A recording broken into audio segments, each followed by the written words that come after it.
به کانال کیپاپ نیوز خوش اومدید. ایونت حاشیه ساز دبلیو کوریا باعث شد سولسترنای BTS به جون هم بیفتن و همادرک کنن.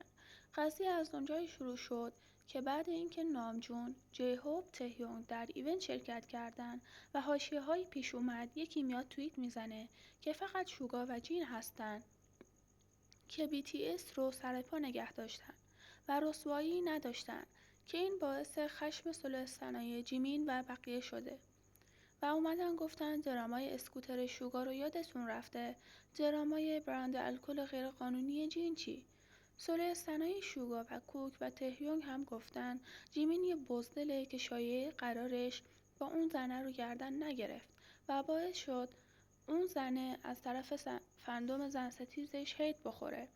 در مقابل سولسترنای جیمین گفتن تهیونگ و کوک بوسه کویر بیتینگ و فقط محبوبن و تهیونگ نه به خاطر استعداد بلکه به خاطر شایعه قرار با زنها گرم کردن رخت خواب زنای مسن، بچه بازی و فلسطین ستیزی معروف شده. سولسترنای شوگا هم گفتن جیمین با بنگ بشکه خوابیده و دلیل پروموتش همینه. ری عضو آیو چون توی ایونت دبلیو کوریا همش پوکر بوده و بعدش اومده پیام داده که من زود برگشتم خونه، باعث شده بهش بگن اتنشن سیکر. این ویدیو از بکیون عضو اکسو که مربوط به پارسال هم وایرال شده و میگن کاش همه امسال اینجوری بودن. بعد از انتقادا و حاشیه‌هایی که تهیونگ داشته، نتیزنا زوم شدن روش و رفتن پستای اینستاشو شخم زدن و این عکس رو پیدا کردن که مربوط به یه بچه لخته و کپشن زده ممنوعیت یا دیوونگیه، واسه همین بهش میگن پدوفیلی.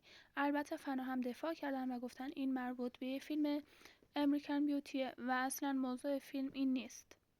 فنای جیمین این ویدیو رو وایرال کردن و به تهیونگ گفتن زن ستیز.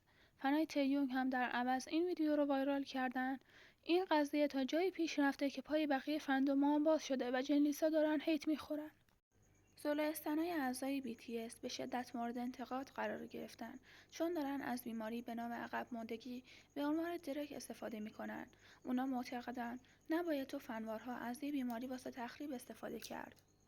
جیکوکرا این ویدیو از جیمین و جونگکوک که دارن ادای تهیونگ رو در میارن پخش کردن و گفتن حتی همگروهیاش هم میدونن که تهیونگ اوتیسمی و عقب مونده است، که این باعث شده صدای طرفدارای اینتر در بیاد